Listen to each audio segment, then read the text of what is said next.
Story 14 of Dubliners. Grace.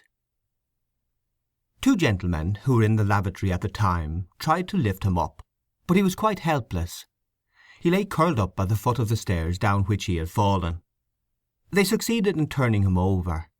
His hat had rolled a few yards away, and his clothes were smeared with the filth and ooze of the floor on which he had lain, face downwards. His eyes were closed, and he breathed with a grunting noise. A thin stream of blood trickled from the corner of his mouth. These two gentlemen and one of the curates carried him up the stairs, and laid him down again on the floor of the bar. In 2 minutes he was surrounded by a ring of men. The manager of the bar asked everyone who he was, and who was with him. No one knew who he was, but one of the curates said he had served the gentleman with a small rum. "Was he by himself?" asked the manager. "No, sir, there was two gentlemen with him." "And where are they?" No one knew. A voice said, "Give him air, he's fainted." The ring of onlookers distended, and closed again elastically. A dark medal of blood had formed itself near the man's head on the tessellated floor. The manager, alarmed by the grey pallor of the man's face, sent for a policeman. His collar was unfastened and his necktie undone. He opened his eyes for an instant, sighed, and closed them again. One of the gentlemen who had carried him upstairs held a dinged silk hat in his hand. The manager asked repeatedly did no one know who the injured man was, or where had his friends gone. The door of the bar opened, and an immense constable entered. A crowd, which had followed him down the laneway, collected outside the door, struggling to look in through the glass panels.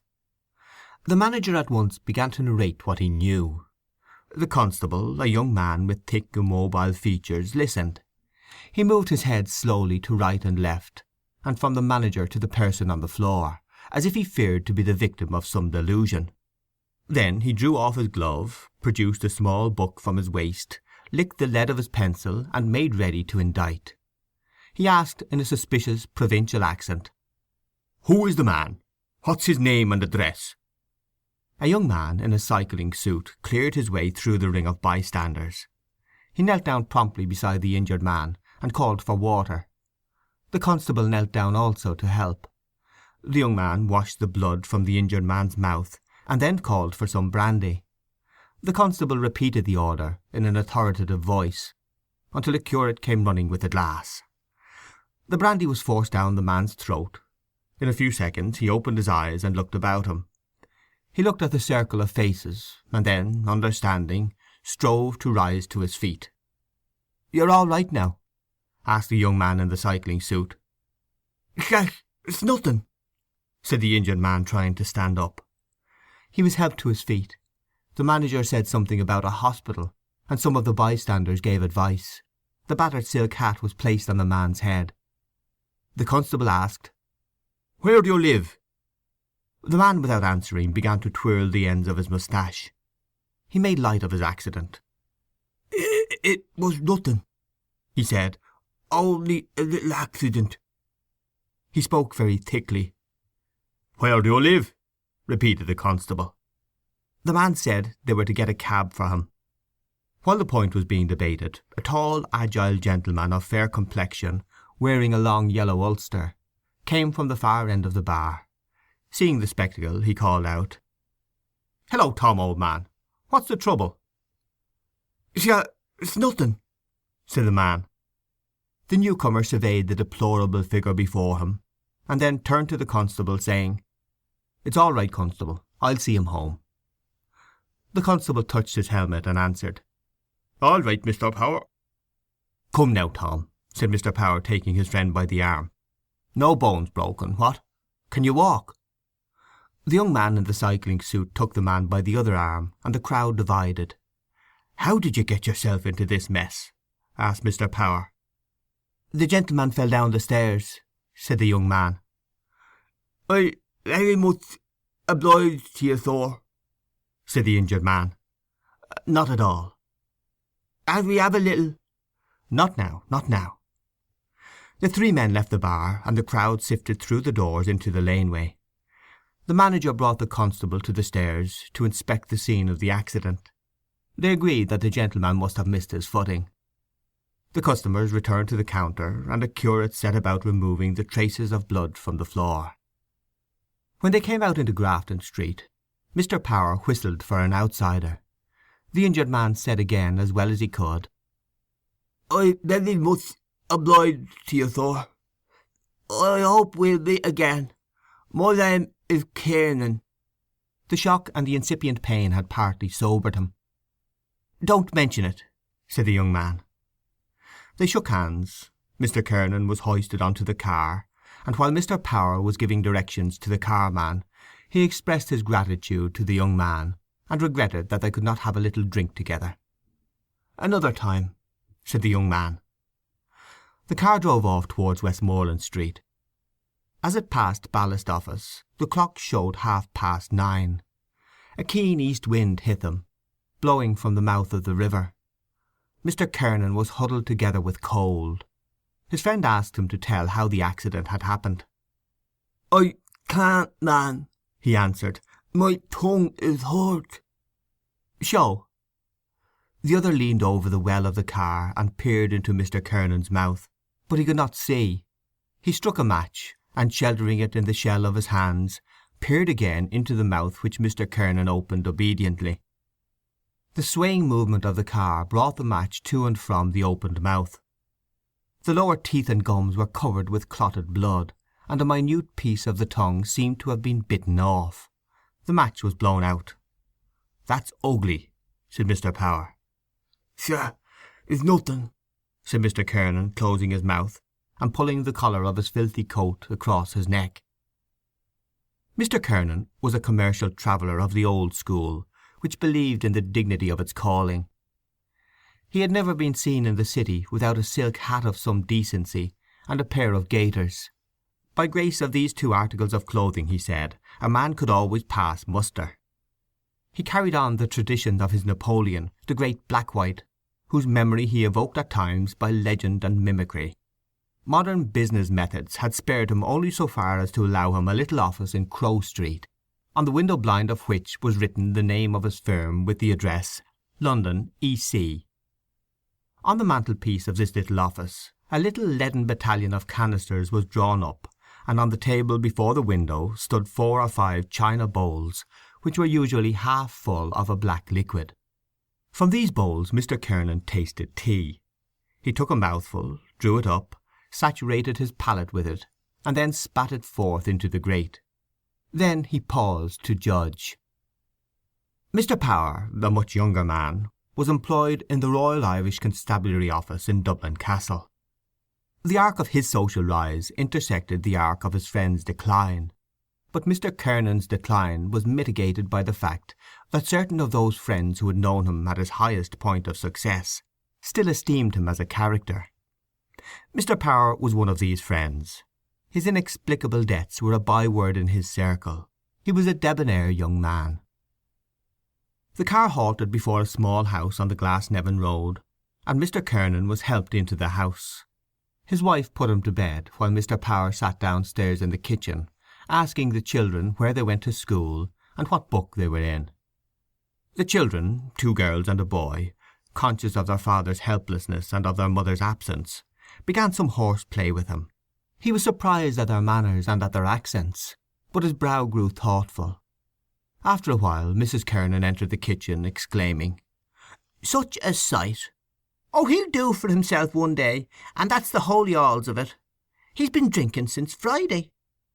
Mr. Power was careful to explain to her that he was not responsible, that he had come on the scene by the merest accident. Mrs. Kiernan, remembering Mr. Power's good offices during domestic quarrels, as well as many small but opportune loans, said, "Oh, you needn't tell me that, Mr. Power. I know you're a friend of his. Not like some of the others he does be with. They're all right so long as he has money in his pocket to keep him out from his wife and family. Nice friends. Who was he with tonight, I'd like to know?" Mr. Power shook his head, but said nothing. "I'm so sorry," she continued, "that I've nothing in the house to offer you. But if you'll wait a minute I'll send round to Fogarty's at the corner." Mr. Power stood up. "We were waiting for him to come home with the money. He never seems to think he has a home at all." "Oh, now, Mrs. Kiernan," said Mr. Power, We'll make him turn over a new leaf. I'll talk to Martin. He's the man. We'll come here one of these nights and talk it over." She saw him to the door. The carman was stamping up and down the footpath and swinging his arms to warm himself. "It's very kind of you to bring him home," she said. "Not at all," said Mr. Power. He got up on the car. As it drove off he raised his hat to her gaily. "We'll make a new man of him," he said. "Good night, Mrs. Kernan." Mrs. Kernan's puzzled eyes watched the car till it was out of sight. Then she withdrew them, went into the house, and emptied her husband's pockets. She was an active, practical woman of middle age. Not long before she had celebrated her silver wedding, and renewed her intimacy with her husband by waltzing with him to Mr. Power's accompaniment. In her days of courtship Mr. Kernan had seemed to her not an ungallant figure, and she still hurried to the chapel door whenever a wedding was reported, and seeing the bridal pair, recalled with vivid pleasure how she had passed out of the Star of the Sea church in Sandymount, leaning on the arm of a jovial, well-fed man who was dressed smartly in a frock-coat and lavender trousers, and carried a silk hat gracefully balanced upon his other arm.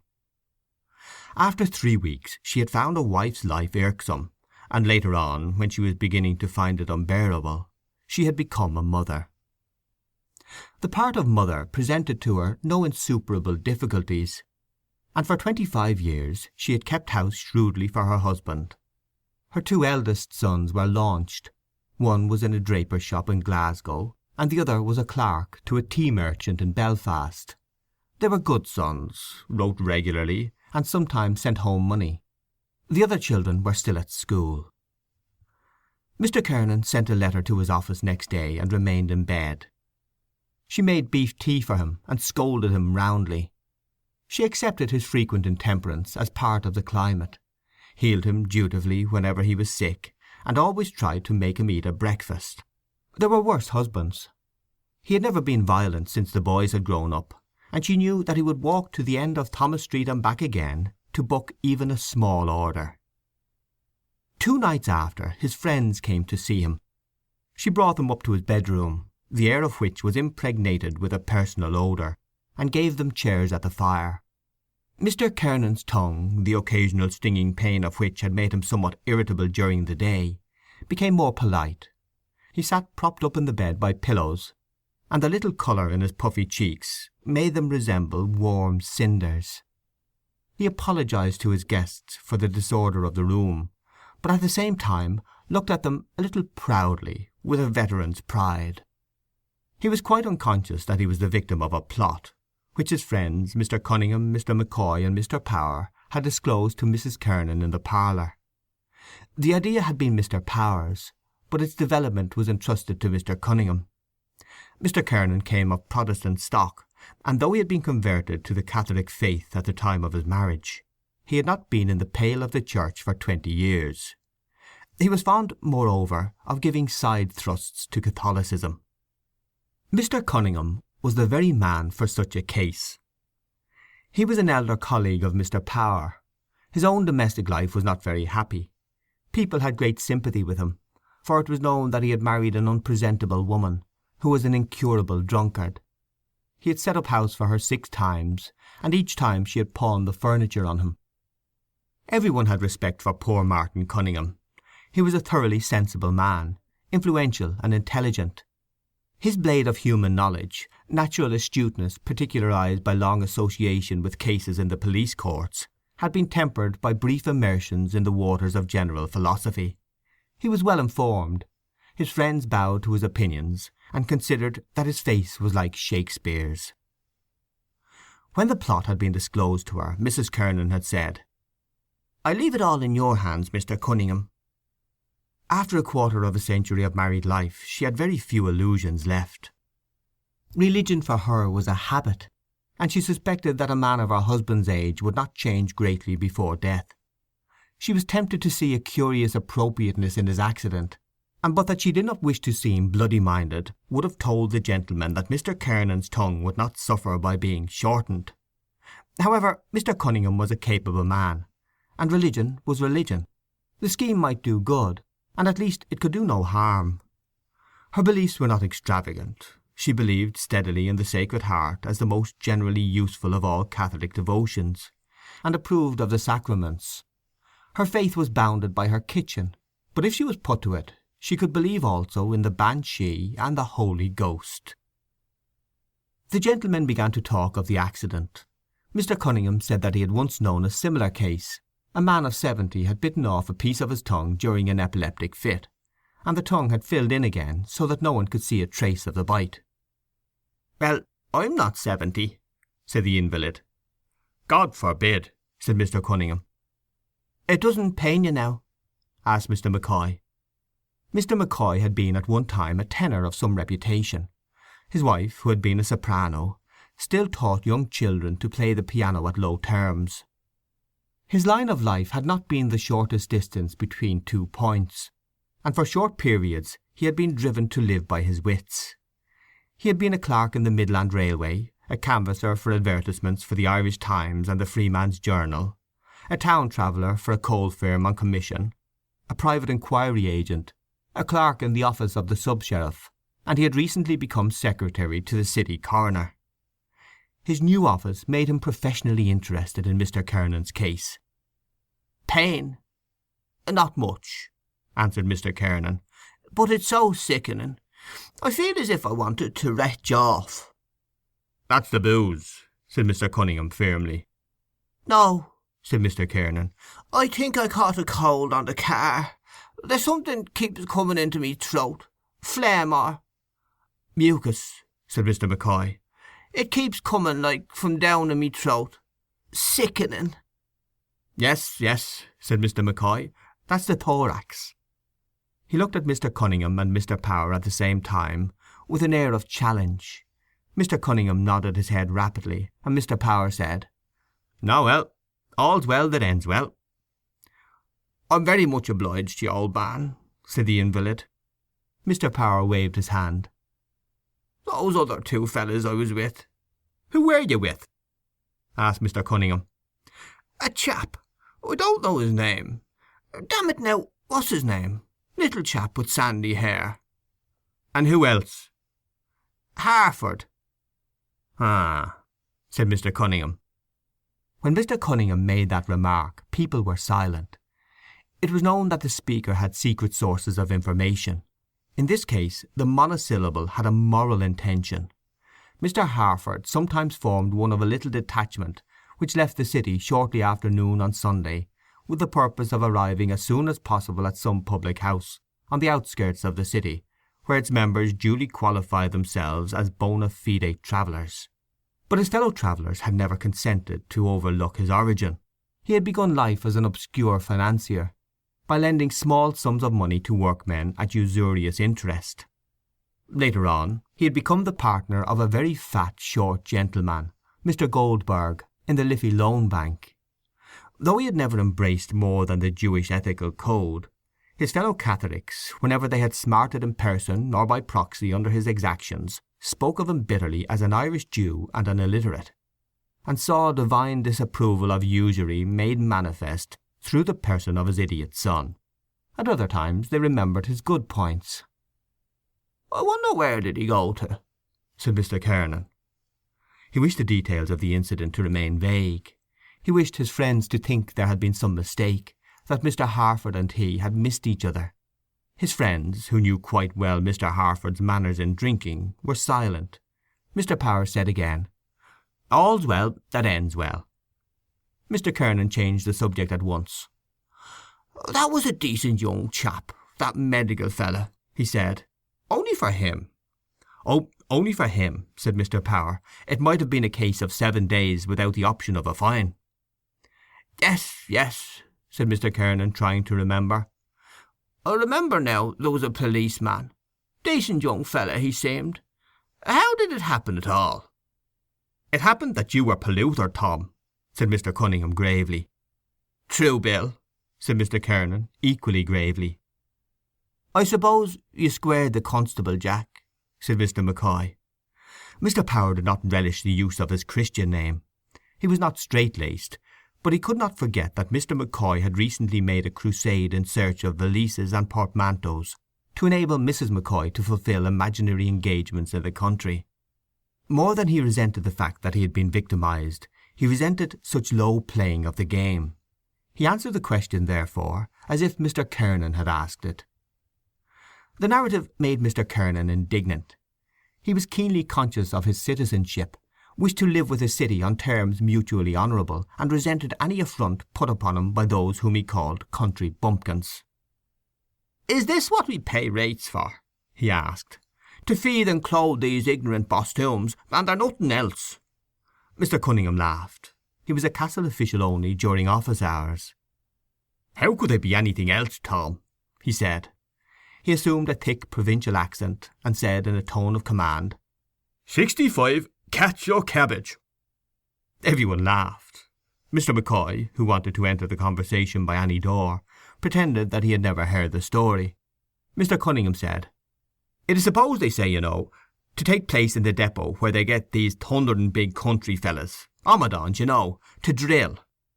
The sergeant makes them stand in a row against the wall and hold up their plates."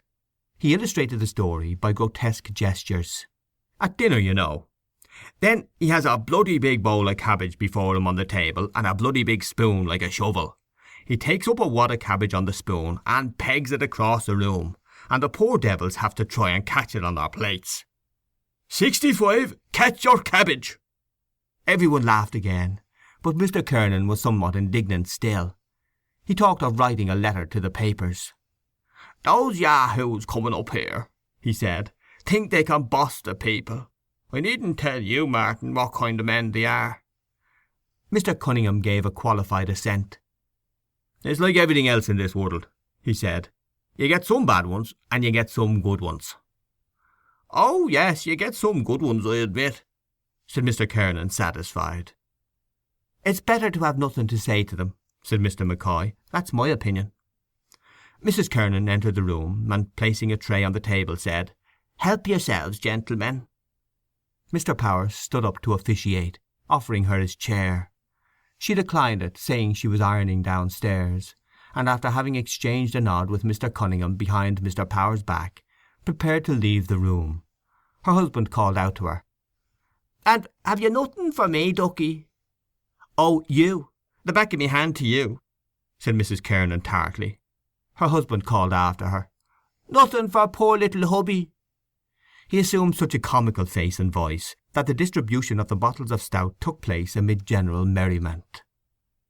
The gentlemen drank from their glasses, set the glasses again on the table, and paused. Then Mr. Cunningham turned towards Mr. Power and said casually, "On Thursday night, you said, Jack?" "Thursday, yes," said Mr. Power. "Right-o," said Mr. Cunningham promptly. "We can meet in Macaulay's," said Mr. McCoy. "That'll be the most convenient place." "But we mustn't be late," said Mr. Power earnestly, "because it is sure to be crammed to the doors." "We can meet at 7:30, said Mr. McCoy. "Right-o," said Mr. Cunningham. 7:30 at Macaulay's be it." There was a short silence. Mr. Kernan waited to see whether he would be taken into his friend's confidence. Then he asked, "What's in the wind?" "Oh, it's nothing," said Mr. Cunningham. "It's only a little matter that we're arranging about for Thursday." "The opera, is it?"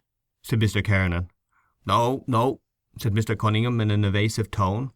"It's just a little spiritual matter." "Oh," said Mr. Kernan. There was silence again. Then Mr. Power said, point blank, "To tell you the truth, Tom, we're going to make a retreat." "Yes, that's it," said Mr. Cunningham. "Jack and I and McCoy here, we're all going to wash the pot." He uttered the metaphor with a certain homely energy, and encouraged by his own voice, proceeded, "You see, we may as well all admit we're a nice collection of scoundrels, one and all. I say one and all," he added with gruff charity, and turning to Mr. Power, "Own up now." "I own up," said Mr. Power. "And I own up," said Mr. McCoy. "So we're going to wash the pot together," said Mr. Cunningham. A thought seemed to strike him. He turned suddenly to the invalid and said, "Do you know what, Tom, has just occurred to me? You might join in, and we'd have a four-handed reel." "Good idea," said Mr. Power. "The four of us together." Mr. Kernan was silent. The proposal conveyed very little meaning to his mind, but understanding that some spiritual agencies were about to concern themselves on his behalf, he thought he owed it to his dignity to show a stiff neck. He took no part in the conversation for a long while, but listened with an air of calm enmity while his friends discussed the Jesuits. "I haven't such a bad opinion of the Jesuits," he said, intervening at length. "They're an educated order. I believe they mean well, too." "They're the grandest order in the church, Tom," said Mr. Cunningham with enthusiasm. "The general of the Jesuits stands next to the Pope." "There's no mistake about it," said Mr. McCoy. "If you want a thing well done and no flies about it, you go to a Jesuit. They're the boys have influence. I'll tell you a case in point. The Jesuits are a fine body of men," said Mr. Power. "It's a curious thing," said Mr. Cunningham, "about the Jesuit order. Every other order of the church had to be reformed at some time or other, but the Jesuit order was never once reformed. It never fell away." "Is that so?" said Mr. McCoy. "That's a fact," said Mr. Cunningham. "That's history." "Look at their church, too," said Mr. Power. "Look at the congregation they have." "The Jesuits cater for the upper classes," said Mr. McCoy. "Of course," said Mr. Power. "Yes," said Mr. Kernan. "That's why I have a feeling for them. It's some of those secular priests, ignorant, bumptious." "They're all good men," said Mr. Cunningham, "each in his own way. The Irish priesthood is honoured all the world over." "Oh, yes," said Mr. Power. "Not like some of the other priesthoods on the continent," said Mr. McCoy, "unworthy of the name." "Perhaps you're right," said Mr. Kernan, relenting. "Of course I'm right," said Mr. Cunningham. "I haven't been in the world all this time and seen most sides of it without being a judge of character." The gentlemen drank again, one following another's example. Mr. Kernan seemed to be weighing something in his mind. He was impressed. He had a high opinion of Mr. Cunningham as a judge of character, and as a reader of faces. He asked for particulars. "Oh, it's just a retreat, you know," said Mr. Cunningham. "Father Purdon is giving it. It's for business men, you know." "He won't be too hard on us, Tom," said Mr. Power persuasively. "Father Purdon, Father Purdon," said the invalid. "Oh, you must know him, Tom," said Mr. Cunningham stoutly. "Fine jolly fella. He's a man of the world like ourselves." "Ah, yes, I think I know him. Rather red face, tall." "That's the man." "And tell me, Martin, is he a good preacher?" "Well, no, it's not exactly a sermon, you know. It's just kind of a friendly talk, you know, in a common-sense way." Mr. Kernan deliberated. Mr. McCoy said, "Father Tom Burke, that was the boy." "Oh, Father Tom Burke," said Mr. Cunningham. "That was a born orator. Did you ever hear him, Tom?" "Did I ever hear him?" said the invalid, nettled. "Rather. I heard him." "And yet they say he wasn't much of a theologian," said Mr. Cunningham. "Is that so?" said Mr. McCoy. "Oh, of course, nothing wrong, you know. Only sometimes they say he didn't preach what was quite orthodox." "Ah, he was a splendid man," said Mr. McCoy. "I heard him once," Mr. Kernan continued. "I forget the subject of his discourse now. Crofton and I were in the back of the pit, you know, the—" "The body," said Mr. Cunningham. "Yes, in the back near the door. I forget now what. Oh, yes, it was on the Pope, the late Pope. I remember it well. Upon my word, it was magnificent, the style of the oratory. And his voice! God, hadn't he a voice? The prisoner of the Vatican, he called him. I remember Crofton saying to me when we came out—" "But he's an Orangeman, Crofton, isn't he?" said Mr. Power. "Course he is," said Mr. Kernan. "And a damn decent Orangeman, too. We went into Butler's in Moore Street. Faith, I was genuinely moved, to tell you the God's truth. And I remember well his very words. 'Kernan,' he said, 'we worship at different altars,' he said, 'but our belief is the same.' Struck me as very well put." "There's a good deal in that," said Mr. Power. "There used always to be crowds of Protestants in the chapel where Father Tom was preaching." "There's not much difference between us," said Mr. McCoy. "We both believe in—" he hesitated for a moment—"in the Redeemer. Only they don't believe in the Pope and in the Mother of God." "But of course," said Mr. Cunningham, quietly and effectively. "Our religion is the religion, the old original faith." "Not a doubt of it," said Mr. Kernan warmly. Mrs. Kernan came to the door of the bedroom and announced, "Here's a visitor for you." "Who is it?" "Mr. Fogarty." "Oh, come in, come in." A pale oval face came forward into the light. The arch of its fair trailing moustache was repeated in the fair eyebrows looped above pleasantly astonished eyes. Mr. Fogarty was a modest grocer. He had failed in business in a licensed house in the city because his financial condition had constrained him to tie himself to second-class distillers and brewers. He had opened a small shop on Glasnevin Road, where, he flattered himself, his manners would ingratiate him with the housewives of the district. He bore himself with a certain grace, complimented little children, and spoke with a neat enunciation. He was not without culture. Mr. Fogarty brought a gift with him, a half-pint of special whisky.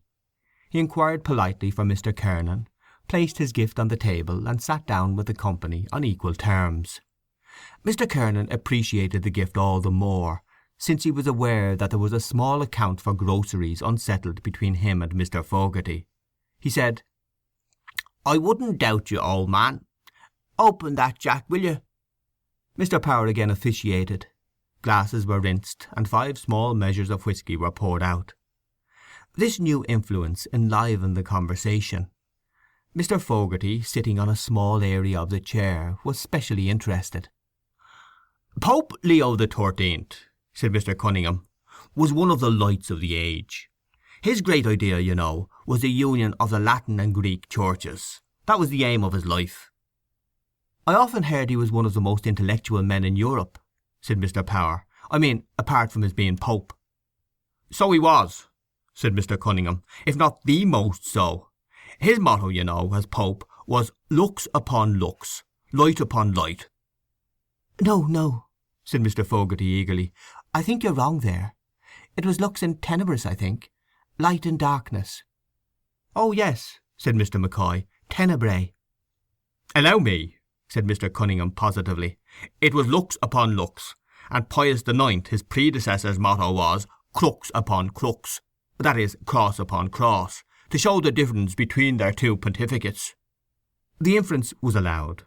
Mr. Cunningham continued. "Pope Leo, you know, was a great scholar and a poet." "He had a strong face," said Mr. Kernan. "Yes," said Mr. Cunningham. "He wrote Latin poetry." "Is that so?" said Mr. Fogarty. Mr. McCoy tasted his whisky contentedly, and shook his head with a double intention, saying, "That's no joke, I can tell you." "We didn't learn that, Tom," said Mr. Power, following Mr. McCoy's example, "when we went to the penny-a-week school." "There was many a good man went to the penny-a-week school with a sod of turf under his oxter," said Mr. Kernan sententiously. "The old system was the best. Plain, honest education. None of your modern trumpery." "Quite right," said Mr. Power. "No superfluities," said Mr. Fogarty. He enunciated the word, and then drank gravely. "I remember reading," said Mr. Cunningham, "that one of Pope Leo's poems was on the invention of the photograph. In Latin, of course." "On the photograph!" exclaimed Mr. Kernan. "Yes," said Mr. Cunningham. He also drank from his glass. "Well, you know," said Mr. McCoy, "isn't the photograph wonderful when you come to think of it?" "Oh, of course," said Mr. Power. "Great minds can see things." "As the poet says, great minds are very near to madness," said Mr. Fogarty. Mr. Kernan seemed to be troubled in mind. He made an effort to recall the Protestant theology on some thorny points, and in the end addressed to Mr. Cunningham. "Tell me, Martin," he said, "weren't some of the popes, of course not our present man or his predecessor, but some of the old popes, not exactly, you know, up to the knocker?" There was a silence. Mr. Cunningham said, "Oh, of course, there were some bad lots.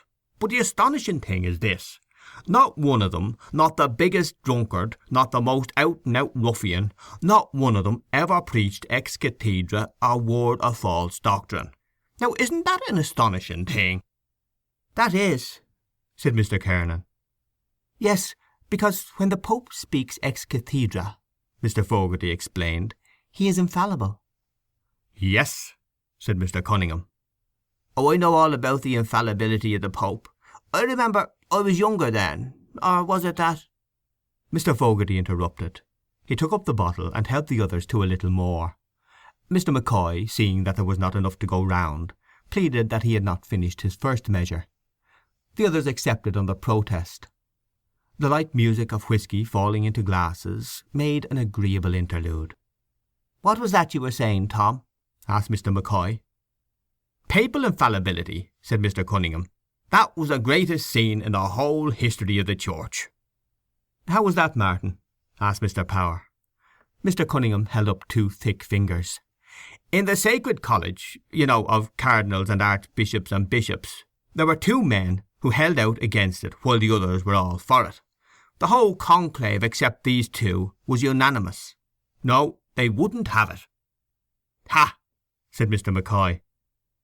"And they were a German cardinal by the name of Dowling or Dowling or—" "Dowling was no German, and that's a sure five," said Mr. Power, laughing. "Well, this great German cardinal, whatever his name was one, and the other was John McHale." "What?" cried Mr. Kernan. "Is it John of Chilham?" "Are you sure of that now?" asked Mr. Fogarty dubiously. "I thought it was some Italian or American." "John of Chilham," repeated Mr. Cunningham, "was the man." He drank, and the other gentlemen followed his lead. Then he resumed. "There they were at it, all the cardinals and bishops and archbishops from all the ends of the earth, and these two fighting dog and devil until at last the Pope himself stood up and declared infallibility a dogma of the Church ex cathedra. On the very moment, John McHale, who had been arguing and arguing against it, stood up and shouted out with the voice of a lion, 'Credo!' "I believe," said Mr. Fogarty. "Credo!" said Mr. Cunningham. "That showed the faith he had. He submitted the moment the Pope spoke." "And what about Dowling?" asked Mr. McCoy. "The German cardinal wouldn't submit. He left the church." Mr. Cunningham's words had built up the vast image of the church in the minds of his hearers. His deep, raucous voice had thrilled them as it uttered the word of belief and submission. When Mrs. Kernan came into the room, drying her hands, she came into a solemn company. She did not disturb the silence, but leaned over the rail at the foot of the bed. "I once saw John McHale," said Mr. Kernan, "and I'll never forget it as long as I live." He turned towards his wife to be confirmed. "I often told you that." Mrs. Kernan nodded. "It was at the unveiling of Sir John Gray's statue. Edmund Dwyer Gray was speaking, blathering away, and here was this owl fella, crabbed-looking old chap, looking at him from under his bushy eyebrows." Mr. Kernan knitted his brows, and lowering his head like an angry bull, glared at his wife. "God!" he exclaimed, resuming his natural face, "I never saw such an eye in a man's head. It was as much as to say, 'I have you properly taped, me lad.' He had an eye like a hawk." "None of the Greys was any good," said Mr. Power. There was a pause again. Mr. Power turned to Mrs. Kernan and said with abrupt joviality, "Well, Mrs. Kernan, we're going to make your man here a good, holy, pious and God-fearing Roman Catholic." He swept his arm round the company inclusively. "We're all going to make a retreat together and confess our sins, and God knows we want it badly." "I don't mind," said Mr. Kernan, smiling a little nervously. Mrs. Kernan thought it would be wiser to conceal her satisfaction, so she said, "I pity the poor priest that has to listen to your tale." Mr. Kernan's expression changed. "If he doesn't like it," he said bluntly, "he can do the other thing. I'll just tell him my little tale of woe. I'm not such a bad fella." Mr. Cunningham intervened promptly. "We'll all renounce the devil," he said, "together, not forgetting his works and pomps." "Get behind me, Satan," said Mr. Fogarty, laughing and looking at the others. Mr. Power said nothing. He felt completely outgeneralled, but a pleased expression flickered across his face. "All we have to do," said Mr. Cunningham, "is to stand up with lighted candles in our hands and renew our baptismal vows." "Oh, don't forget the candle, Tom," said Mr. McCoy, "whatever you do." "What?" said Mr. Kernan. Must I have a candle?" "Oh, yes," said Mr. Cunningham. "No, damn it all," said Mr. Kernan sensibly. "I draw the line there. I'll do the job right enough. I'll do the retreat business and confession, and all that business. But no candles. No, damn it all, I bar the candles." He shook his head with farcical gravity. "Listen to that," said his wife. "I bar the candles," said Mr. Kernan, conscious of having created an effect on his audience, and continuing to shake his head to and fro. "I bar the magic lantern business." Every one laughed heartily. "There's a nice Catholic for you," said his wife. "No candles," repeated Mr. Kernan obdurately. "That's off." The transept of the Jesuit church in Gardiner Street was almost full, and still at every moment gentlemen entered from the side door, and, directed by the lay brother, walked on tiptoe along the aisles until they found seating accommodation. The gentlemen were all well dressed and orderly. The light of the lamps of the church fell upon an assembly of black clothes and white collars, relieved here and there by tweeds, on dark mottled pillars of green marble, and on lugubrious canvases. The gentlemen sat in the benches, having hitched their trousers slightly above their knees, and laid their hats in security. They sat well back, and gazed formally at the distant speck of red light which was suspended before the high altar. In one of the benches near the pulpit sat Mr. Cunningham and Mr. Kernan. In a bench behind sat Mr. McCoy alone, and in the bench behind him sat Mr. Power and Mr. Fogarty. Mr. McCoy had tried unsuccessfully to find a place in the bench with the others, and when the party had settled down in the form of a quincunx, he had tried unsuccessfully to make comic remarks. As these had not been well received, he had desisted. Even he was sensible of the decorous atmosphere, and even he began to respond to the religious stimulus. In a whisper Mr. Cunningham drew Mr. Kernan's attention to Mr. Harford, the moneylender, who sat some distance off, and to Mr. Fanning, the registration agent and mayor-maker of the city, who was sitting immediately under the pulpit beside one of the newly elected councillors of the ward. To the right sat old Michael Grimes, the owner of 3 pawnbroker shops, and Dan Hogan's nephew, who was up for the job in the town clerk's office. Farther in front sat Mr. Hendrick, the chief reporter of the Freeman's Journal, and poor O'Carroll, an old friend of Mr. Kernan's, who had been at one time a considerable commercial figure. Gradually, as he recognized familiar faces, Mr. Kernan began to feel more at home. His hat, which had been rehabilitated by his wife, rested upon his knees. Once or twice he pulled down his cuffs with one hand, while he held the brim of his hat lightly but firmly with the other hand. A powerful-looking figure, the upper part of which was draped with a white surplice, was observed to be struggling into the pulpit. Simultaneously the congregation unsettled, produced handkerchiefs, and knelt upon them with care. Mr. Kernan followed the general example. The priest's figure now stood upright in the pulpit, 2/3 of its bulk crowned by a massive red face appearing above the balustrade. Father Purdon knelt down, turned towards the red speck of light, and covering his face with his hands, prayed. After an interval he uncovered his face and rose. The congregation rose also, and settled again on its benches. Mr. Kernan restored his hat to its original position on his knee, and presented an attentive face to the preacher. The preacher turned back each wide sleeve of his surplice with an elaborate large gesture, and slowly surveyed the array of faces. Then he said, "For the children of this world are wiser in their generation than the children of light. Wherefore make unto yourselves friends out of the mammon of iniquity, so that when you die they may receive you into everlasting dwellings." Father Purton developed the text with resonant assurance. It was one of the most difficult texts in all the Scriptures, he said, to interpret properly. It was a text which might seem to the casual observer at variance with a lofty morality elsewhere preached by Jesus Christ. But, he told his hearers, the text had seemed to him specially adapted for the guidance of those whose lot it was to lead the life of the world, and who yet wished to lead that life not in the manner of worldlings. It was a text for business men and professional men. Jesus Christ, with his divine understanding of every cranny of our human nature, understood that all men were not called to the religious life, that by far the vast majority were forced to live in the world, and, to a certain extent, for the world. And in this sentence he designed to give them a word of counsel, setting before them as exemplars in the religious life those very worshippers of Mammon who were, of all men, the least solicitous in matters religious. He told his hearers that he was there that evening for no terrifying, no extravagant purpose, but as a man of the world speaking to his fellow men. He came to speak to business men, and he would speak to them in a businesslike way.